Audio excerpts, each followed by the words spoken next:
Bonjour depuis Alep, je voulais juste faire cette petite vidéo, peut-être cette longue vidéo d'ailleurs, pour à la fois vous transmettre ce qui se passe ici depuis ces dernières semaines, ces derniers mois, et également faire cette vidéo pour lire la lettre que j'avais écrite au président.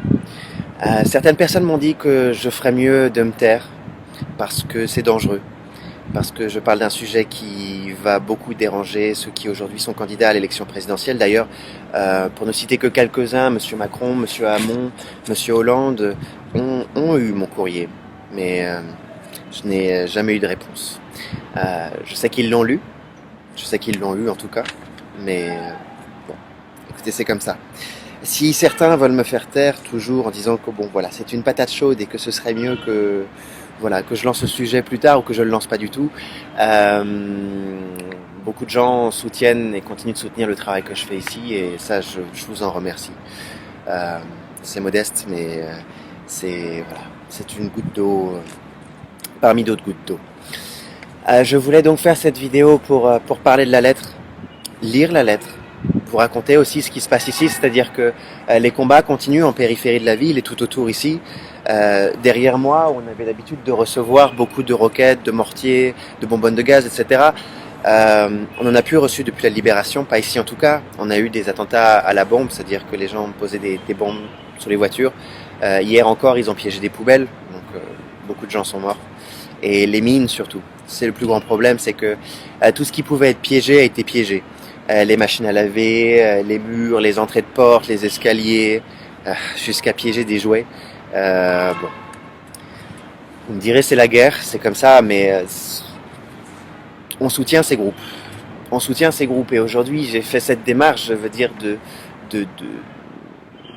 rédiger cette lettre au président de la République parce que les élections présidentielles doivent décider de personnalités politiques qui nous représentent et qui représentent notre politique internationale. Je veux dire que on a participé au meurtre des Syriens et on continue à participer aujourd'hui à l'embargo sur le pays tout entier qui ne condamne pas le gouvernement mais qui condamne les gens qui sont obligés de s'échapper du pays. Et ça me fait rire quand je vois beaucoup de politiques à travers le monde qui disent « bienvenue aux réfugiés ». Alors que c'est eux qui financent les groupes terroristes, qui les font partir. Je veux dire que oui, il y a les bombardements, il y a plein de choses. Mais la réalité, c'est pas les bombardements qu'ils fuient. Les gens, ils ont accepté de mourir ici. Il n'y a pas de problème avec ça. La seule chose qu'ils veulent pas, c'est perdre une jambe ou être, voilà, défiguré. Mais ce que les gens n'arrivent pas à supporter ici, c'est la crise économique. C'est le fait que la devise syrienne n'ait plus de valeur, le fait que tout repose sur le dollar, le fait que les gens n'aient pas d'emploi, n'aient pas de travail, n'aient pas d'argent, que certaines familles ne puissent pas payer à manger pour leurs enfants. Donc évidemment, ils ont des visas gratuits, etc. Comment refuser un Eldorado? Et puis après, au bout d'un moment, il y a l'effet domino, c'est-à-dire qu'une bonne partie de votre famille, elle est partie. Donc au bout d'un moment, vous voulez partir. Bon. Ce sont simplement des mots pour essayer de transmettre ce que les gens vivent ici. Et voilà, si certaines personnes continuent à vouloir que j'arrête de faire ce que je fais, d'ailleurs, j'avais reçu un courrier du Quai d'Orsay, un courrier la cellule de crise, qui m'avait écrit qu'ils avaient été informés de ma présence à Alep pour le compte de l'association We Are Super Heroes. Et attention à la sémantique, elle est très intéressante, que ma présence ici était, attention, formellement déconseillée. Voilà. Bon, je comprends que mon pays essaie de me protéger, mais bon. Par ailleurs, l'ambassade de France en Syrie est fermée depuis le 6 mars 2012 et il m'informe que nous ne serions pas en mesure de vous venir en aide en cas d'accident. Bon, ça c'est une chose. Par contre, il y a la suite qui dit que, en vertu de la loi Kouchner, si par malheur on devait venir m'aider, eh bien je devrais être redevable de l'État français de tous les frais qui seraient engagés pour venir à mon secours.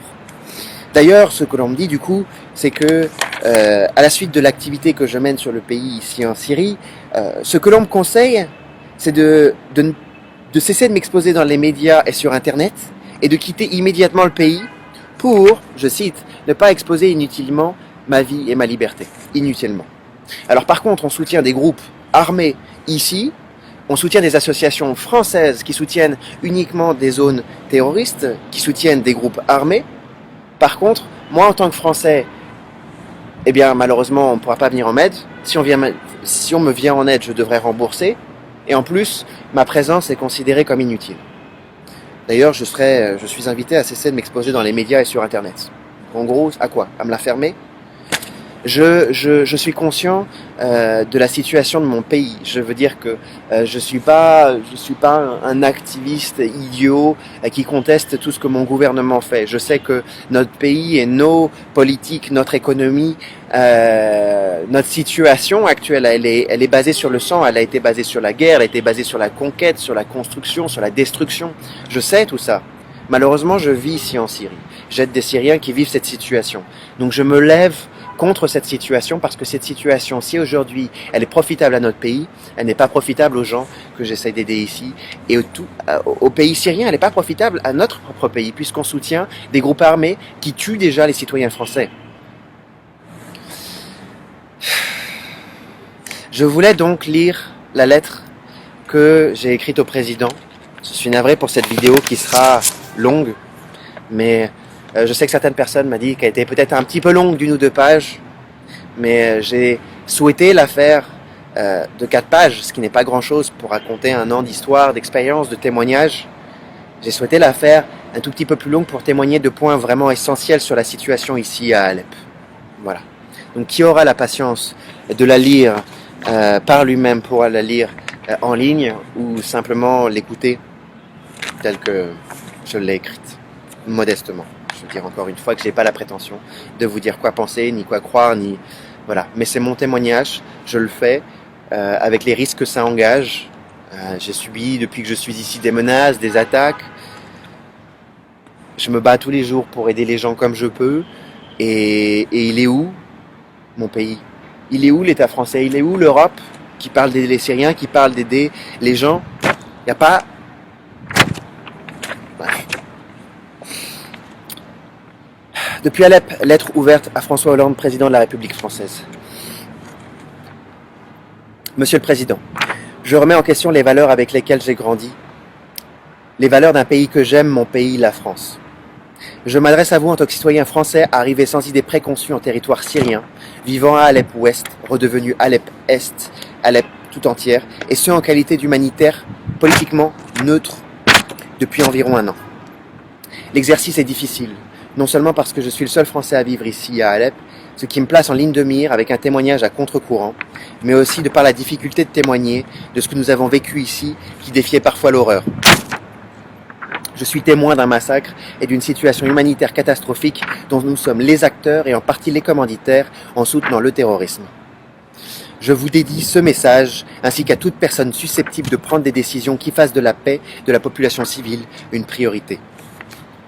Tous les jours, j'ai dû affronter la mort comme tout à chacun dans cette ville. Et la mission que je me suis donnée m'a amené à visiter des familles qui résidaient au plus près de ceux que nous décrivons comme des opposants depuis le début du conflit. Personnellement, je n'ai pu observer que des drapeaux noirs, photos à l'appui, sur toutes les lignes de front, signe de ralliement des groupes que nous combattons depuis de nombreuses années en France. La population est aujourd'hui unie, non pour combattre le gouvernement, mais pour combattre les groupes terroristes, quels que soient les titres que nous pouvons leur donner, pour modérer leurs actions et leurs raisons d'être. Ces groupes armés se font appeler Al-Jaysh al-Khair, donc l'armée syrienne libre, Jabhat al-Nusra, aussi appelé Fatah al-Sham, qui est une des branches majeures d'Al-Qaïda ici, Jaysh al-Islam, Harakat Nur al-Din al-Zinki, Brukat Sultan al-Murad. Certes, il existe une opposition antigouvernementale, comme c'est le cas pour tout gouvernement, une opposition plus ou moins pacifique, mais elle est réellement minoritaire. Depuis le début et jusqu'à aujourd'hui, la quasi-totalité des forces sur place qui continuent de bombarder Alep sont celles des combattants armés appartenant à des groupes prêts à tout. J'utilise le terme terroriste, car il n'y a pas de rebelles à Alep, tout du moins rien qui permette de les considérer comme tels. Il est irresponsable de continuer à jouer avec les mots en préférant les désigner ainsi en Syrie, alors qu'en France, nous les classons dans la liste des organisations terroristes. Les combattants ont été évacués avec leurs armes individuelles par accord avec le gouvernement et sont tous partis à Idlib, sinon en Turquie, qui est totalement uniquement occupée par divers groupes armés et leurs familles.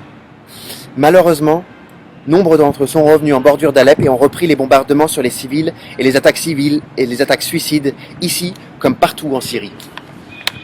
Tout ce que j'avance, je suis à même de le documenter. Je m'y emploie tous les jours depuis des mois, en fonction de ce que la guerre me permet, en recueillant les témoignages de civils par vidéo et par écrit, indépendamment de leur religion, de leur statut politique, de leur opinion et en l'absence de militaires ou de membres de gouvernement. Des témoignages que je publie et transmets ponctuellement à une commission d'enquête des Nations Unies chargée d'étudier les attaques et crimes de l'opposition, tout en essayant de la mettre en contact avec les témoins. On a focalisé l'attention de l'opinion publique sur les bombardements de zones minoritairement opposantes mais majoritairement djihadistes où mouraient tous les jours des civils, sans jamais préciser que la majorité des civils de l'est d'Alep ne pouvaient s'échapper car retenus par les groupes armés. C'est en empruntant les récents couloirs humanitaires organisés par les Russes et les Syriens, c'était avant la libération, couloirs indiqués 1 à 2 jours plus tôt avec précision des heures d'ouverture par un envoi groupé de messages téléphoniques à tous les propriétaires de mobiles sur les réseaux syriens MTL, Syriatel, dont le mien, que de nombreux civils ont été abattus pour avoir essayé de s'échapper par des groupes armés qui le leur interdisaient. J'ai d'ailleurs récemment publié un certain nombre de témoignages de gens de Alep-Est. Heureusement que plusieurs milliers de civils ont réussi à fuir en dehors de ces couloirs, parfois via des zones minées. Rares sont les médias qui ont précisé que ces civils étaient des boucliers humains, ce que les témoignages confirment. Ils ont souvent préféré les décrire comme pris entre les feux d'un combat opposant des combattants révolutionnaires à leur gouvernement, lequel gouvernement défendait son peuple contre des terroristes dont la majorité sont des mercenaires étrangers entrés en Syrie, puissamment armés, fanatiques pour qui la vie humaine a réellement peu d'importance. Pour ne parler que d'Alep, venu envahir les périphéries et le centre-ville, bombardant au quotidien la population de l'Ouest, s'octroyant le droit d'assassiner les civils à l'Est pour un oui, pour un non. Désolé, j'ai du mal à articuler, il fait froid. Les groupes armés présents sur le terrain n'ont jamais témoigné de leur prétendue modération envers la population. J'ai constaté par moi-même qu'ils déposaient d'armes et de munitions provenant de plusieurs pays, nombre de ces munitions étant de fabrication française, américaine, anglaise, saoudienne, etc. Des armes utilisées quotidiennement contre la population civile de l'Est et de l'Ouest, que ce soit par des groupes reconnus terroristes ou que ce soit par des groupes rangés sous la bannière de la prétendue armée libre, en majorité constituée de djihadistes que nous essayons de faire passer pour des combattants de la liberté. Ils tiraient sur Alep-Ouest, depuis les zones les plus peuplées de Alep-Est, parfois depuis les hôpitaux pour limiter les tirs retour. Il n'empêche que des combats s'enclenchaient entre les djihadistes et l'armée syrienne. Je tiens mes témoignages de civils de l'Est, ayant survécu à ces combats et dont je m'occupe, comme d'autres organisations internationales présentes ici, et dont je publie les témoignages tous les jours. Alep-Est comptait 120 000 personnes prises dans les combats, dont environ 15 à 20 000 combattants, correspondant aussi en grande partie à de nombreuses familles qui ont refusé d'abandonner leurs maisons de peur qu'elles ne soient occupées, détruites ou pillées. Il faut savoir qu'en Syrie, peu d'habitants sont locataires. Les gens louent, ils achètent leur maison. Et quand ils achètent leur maison, c'est quelque chose d'extrêmement important en valeur de patrimoine familial. Le point essentiel, c'est que nous avons occulté une réalité, celle de 1 300 000 Syriens de toutes les confessions vivant à l'ouest et essayant, malgré la mort omniprésente, de maintenir le fonctionnement de leurs institutions et d'envoyer leurs enfants à l'école ou à l'université. Nous les avons effacés dans un objectif politique du fait qu'ils vivaient dans une zone contrôlée par le gouvernement syrien. Ce faisant, nous avons occulté 10 fois la population de l'Est, et dans les 2 cas, nous l'avons fait au nom d'une minorité dont la cause n'engage qu'eux. Il n'y a pas un seul jour, nous n'avons pas été victimes des tirs de snipers, des attaques de mortiers, des bonbonnes de gaz, roquettes, des balles explosives, des vraies roquettes. Sur les rues, les habitations, les hôpitaux, les écoles. Il n'y a pas un seul jour où des dizaines de personnes ne sont pas mortes, ne sont pas évacuées dans un état critique vers les hôpitaux surpeuplés par les attaques continuelles. Alors qu'il n'y avait pas dans la ville, il n'y avait pas d'armée dans la ville, à part dans les checkpoints. Tous les armées et miliciens protégeant les lignes de front. Tous les jours, des adultes, des enfants, des familles ont été broyés par toutes sortes de projectiles. Et si je m'exprime comme un Syrien, c'est pour avoir été confronté à cette guerre au quotidien. J'ai la chance, aujourd'hui, d'être encore en vie. Étant secouriste, j'ai essayé de sauver des vies. Je n'ai pas toujours pu y arriver. Les gens avaient les jambes, les bras, et les morceaux de corps arrachés, fondus, brûlés. Je n'ai pas les mots justes pour décrire ce que la population a vécu ici. C'est très dur à partager et c'est difficile parce que on ne savait pas si on allait rester en vie. J'ai continuellement été à la rencontre de civils déplacés à l'intérieur du pays. Leurs témoignages sont sans appel. À l'est d'Appel, la loi de la charia régnait à travers des tribunaux islamiques sommaires, constitués par des combattants et des cheikhs, s'autorisant en fonction des fatwas, qui sont des décrets religieux, d'emprisonner, de torturer, de marier des enfants et d'exécuter qui bon leur semblait. Après la libération d'Alep-Est, il s'est avéré que les djihadistes disposaient aussi d'un énorme stock de nourriture. J'ai vu des amoncellements de colis humanitaires pouvant suffire à un an de siège. Les familles témoignent de leur impossibilité d'en profiter et de la famine endurée du fait du siège de l'armée, c'est vrai, mais surtout du monopole des tarifs ou du troc prohibitif pratiqué par les groupes armés, allant jusqu'à 50 fois le prix normal. Ceux qui acceptaient de combattre de leur côté bénéficiaient d'un traitement de faveur. En revanche, comme eux l'ont dit récemment certains de leurs sympathisants restés à l'Est, nous n'aimons pas ce gouvernement, mais si quelqu'un les critique, les combattants de l'armée libre ou d'autres groupes, ils les tuent. Elle est où la liberté ? Infrastructures, hôpitaux, écoles étaient partiellement utilisés par ces groupes comme quartiers généraux qui leur servaient aussi de prison, d'entrepôt pour les armes. Dans une de ces écoles, j'ai pu constater qu'ils fabriquaient des armes chimiques avec des produits importés de différents pays. Et ces derniers mois, suite au pire des combats, j'ai assisté à l'arrivée de blessés à la chlorine dont la peau brûlait littéralement. À l'Est, les hôpitaux soignaient principalement les combattants et leurs familles, ou ceux qui pouvaient payer. Là aussi, après la libération d'Alep, j'ai constaté par moi-même des tonnes de médicaments et des hôpitaux qui restaient encore pourtant fonctionnels pour une zone de guerre, malgré leur façade et certaines zones partiellement atteintes, cela qui avait été annoncé plusieurs fois entièrement détruit. France Inter a encore annoncé hier que le dernier hôpital d'Alep avait été totalement détruit. Les casques blancs, qui ont reçu un Oscar il y a quelques jours, que le gouvernement français a financé entre autres et que nous avons reçu à l'Elysée et dont j'ai découvert un grand nombre de documents ici qui lient des contractants privés avec le gouvernement américain, le gouvernement allemand. Pour un grand nombre d'entre eux, sont secouristes le jour et terroristes la nuit. Et vice-versa, ils ont prêté allégeance à Jabhat al-Nusra, Al-Qaïda, comme le prouvent les documents retrouvés après leur départ et comme en témoignent les habitants. La majorité de leurs équipes portaient d'abord secours aux combattants, puis éventuellement aux civils. La particularité étant que chaque équipe avait un caméraman et qu'ils aidaient ces derniers tant que la caméra tournait. Je précise quand même entre les lignes que évidemment que dans ces groupes il y a des gens bien, qu'il y a des gens qui étaient de vrais secouristes et qui ont vraiment porté secours. Mais la majorité étaient des terroristes recyclés au quotidien. Beaucoup de civils m'ont dit que de nombreuses personnes sont restées dans les décombres sans aide car ils refusaient de s'y rendre. D'autres m'ont affirmé qu'ils mettaient en scène des attaques, de faux bombardements avec de faux blessés et de fausses interventions. Notre gouvernement finance également des associations comme Syria Charity, porteuse du drapeau à 3 étoiles, laquelle s'appelait initialement Ligue pour une Syrie libre, appellation qui figure toujours dans ses comptes rendus, bien qu'apportant une aide humanitaire, une association qui a dépassé la ligne rouge en participant à une guerre d'opinion pour justifier le renversement du gouvernement en cachant la réalité du terrain, leur proximité avec les groupes armés, leur présence aussi soigneusement effacée de toutes les vidéos, et apportant un soutien médical constant aux forces djihadistes. Par rapport à Syria Charity, auquel tout le monde participe aujourd'hui, il faut comprendre qu'il n'aide que des gens dans des zones rebelles. Il n'aide pas les gens en Syrie. Il n'aide pas les gens en Syrie, je veux dire que plus de 90% de la population vit dans les zones gouvernementales.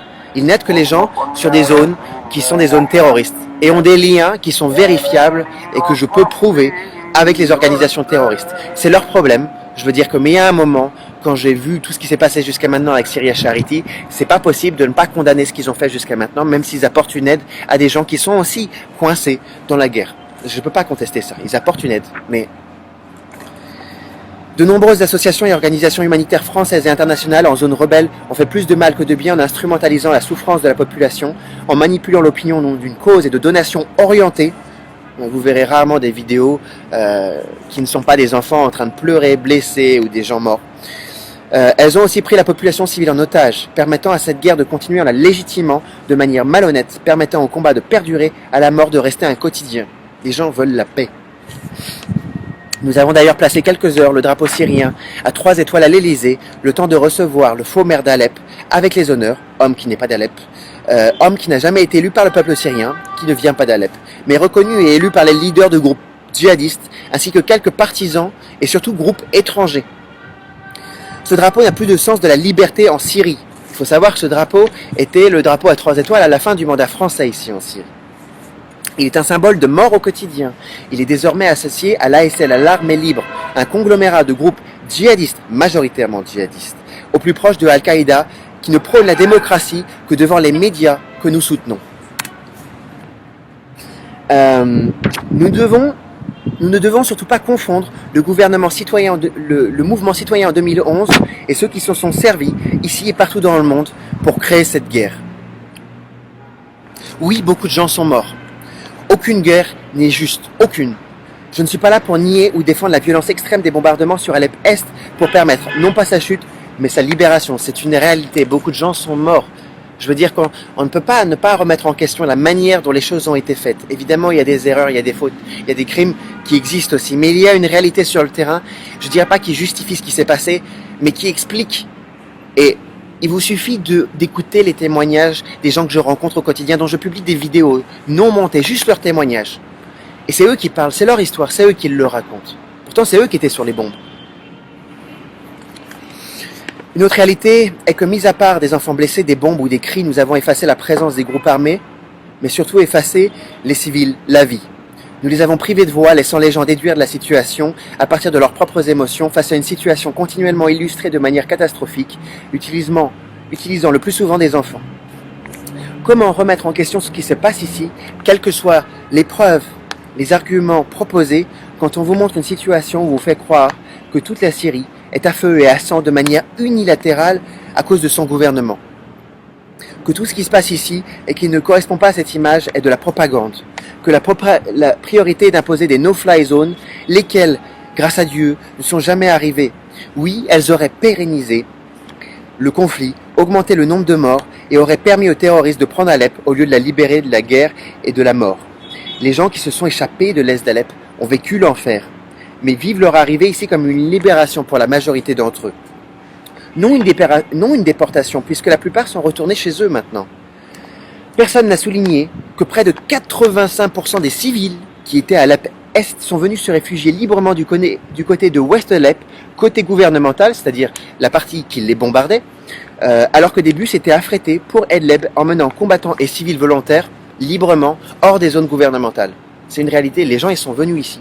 Ils ont choisi de venir ici. Ils se sont échappés par des zones où il y avait des mines. Ils se sont échappés en bravant les snipers. Pourquoi ils sont venus s'échapper ici alors que c'est ce gouvernement qui les bombarde? Expliquez-moi. La légitimité ainsi accordée aux djihadistes et à leur cause par les médias et les soutiens extérieurs leur a permis des avancées critiques autour de la ville, forçant des centaines de milliers de personnes à abandonner leurs maisons. Je me souviens que pendant des semaines entières, nous dormions habillés. Les sacs prêts à côté du lit, les terroristes et combats étaient tellement proches que parfois les balles traversaient la rue et que plus ils avançaient, plus leur position avançait, plus je pouvais les entendre hurler Allahu Akbar avant et après le tir de chaque portier sur la ville.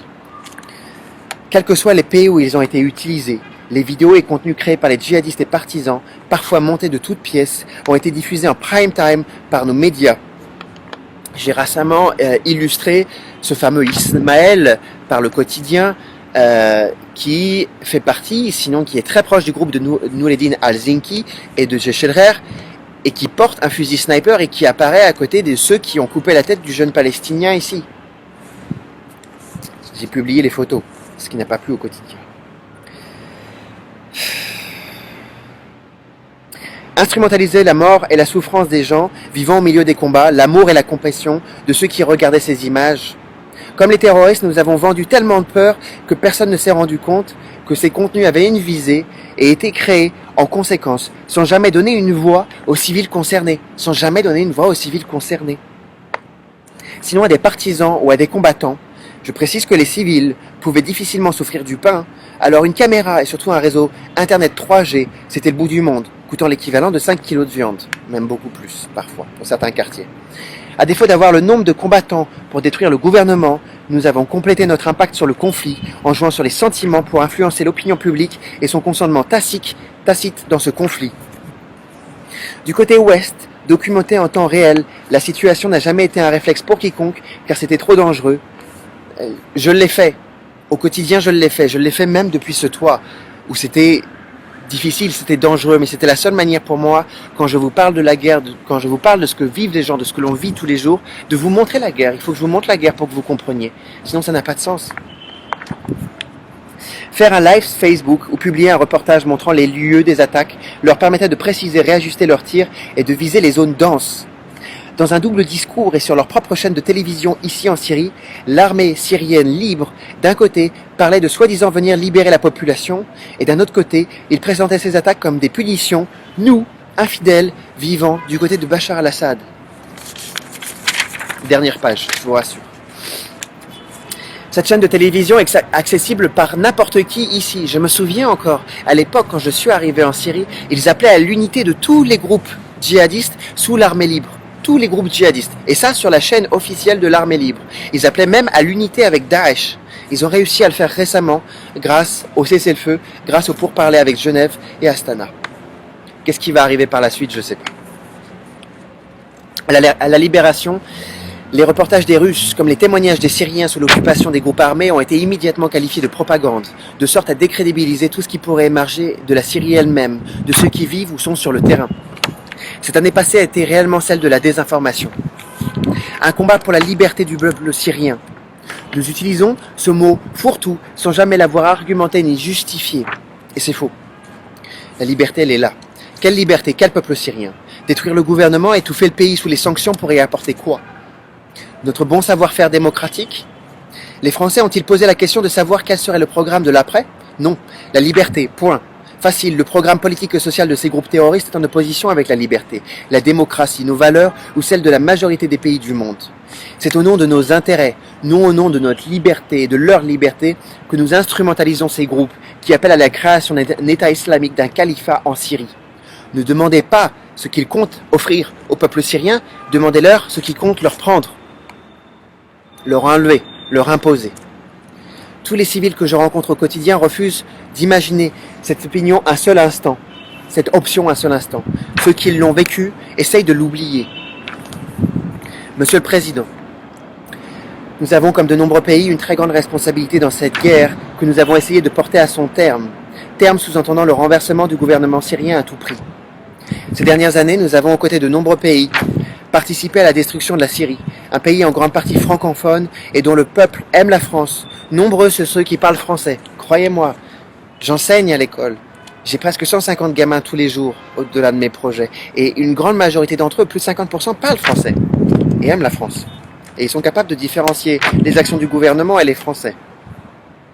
Aussi imparfait soit son gouvernement, et quelles que soient ses erreurs, et les nôtres au fil du temps, quel que soit le gouvernement, nous soutenons actuellement l'instauration d'une dictature, une vraie dictature dans un pays où une vraie opposition existe, c'est vrai, tandis que les groupes armés ne sont motivés que par le sectarisme, la frustration, la rancœur et la haine. Nous servir de ces groupes pour concrétiser des objectifs géopolitiques ou économiques n'a rien de démocratique, au contraire. Nous condamnons les Syriens. Ayant parcouru le pays, j'ai pu constater que malgré certaines critiques et quoi que l'on dise, la très grande majorité des Syriens soutiennent honnêtement et sincèrement leur gouvernement et soutiennent celui qu'ils appellent leur président et non pas un dictateur, Bachar al-Assad. Et je sais que ce que je dis peut surprendre. Et au bout de 5 ans de propagande anti-gouvernement syrien, je sais que ça peut surprendre. Mais venez ici, venez en Syrie, venez demander aux Syriens, je veux dire dans la majorité du pays, pas dans les micro-zones qui sont tenues majoritairement par des opposants, des vrais opposants. Je veux dire, ces opposants, ils existent, je ne conteste pas.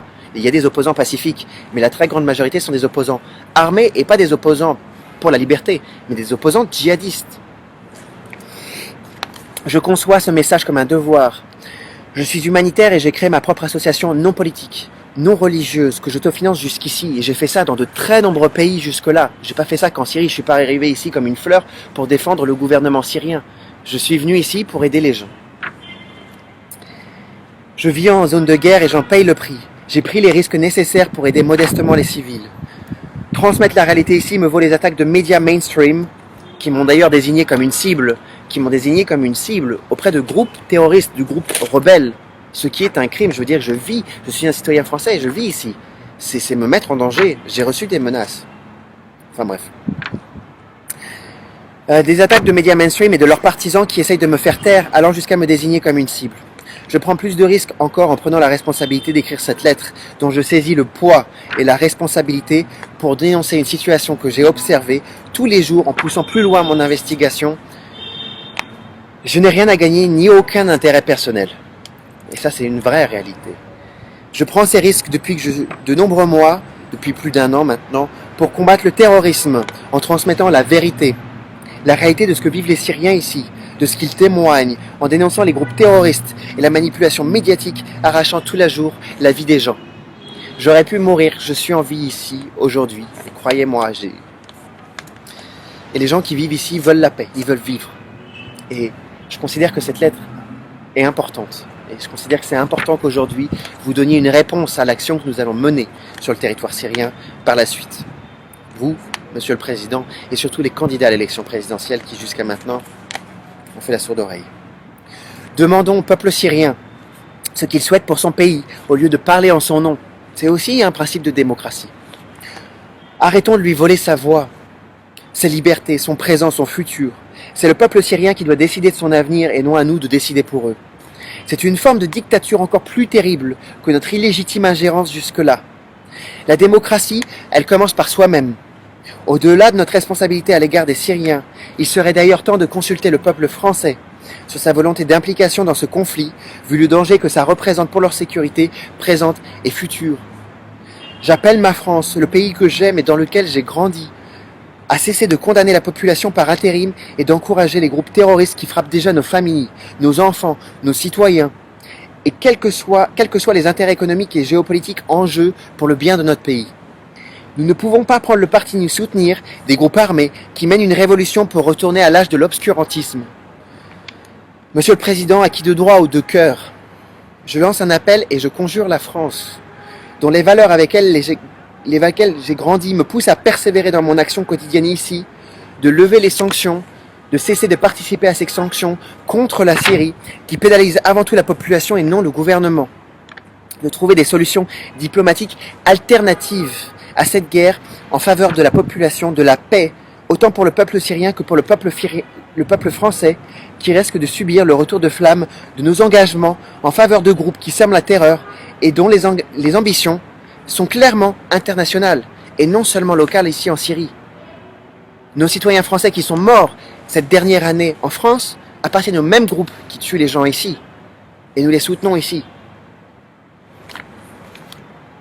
En vous souhaitant, Monsieur le Président, beaucoup de courage ainsi qu'à celui qui vous succédera, je vous prie de croire en l'expression de mes meilleurs sentiments.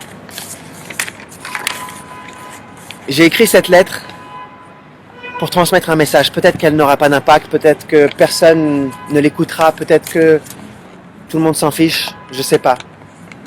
En attendant, je continue à aller dans des endroits où on reçoit des roquettes, des mortiers. J'ai été blessé, mes amis ont été blessés. Des gens avec qui je travaillais sont morts. Des enfants qui étaient autour de moi sont morts. Donc je continue pour le moment à faire ça parce que je crois en ce que je fais, je crois et j'aime les gens qui vivent ici.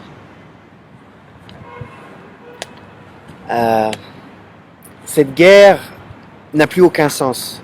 Je veux dire qu'il y a un moment aujourd'hui, il va falloir penser à l'alternative. Pas pour la politique, etc. Je parle vraiment en termes d'humains. Les gens qui vivent ici, qui sont coincés dehors ou qui sont coincés en zone rebelle, parce que beaucoup d'entre eux sont coincés en zone rebelle, et particulièrement les jeunes et les enfants.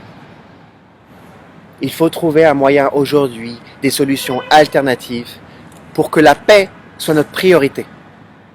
Les médias jusqu'à maintenant ont pérennisé le mensonge et la mort. J'espère que, à partir de demain, ceux qui se présentent à l'élection présidentielle, qui se prétendent être les futurs représentants du peuple, nous représentent pour la paix et non pas pour le mensonge. Et j'espère qu'ils accepteront de donner un écho à ce message en tant que citoyen français et en tant que quelqu'un qui aujourd'hui vit sur le terrain et qui vous partage ce message. Voilà. Merci et à bientôt.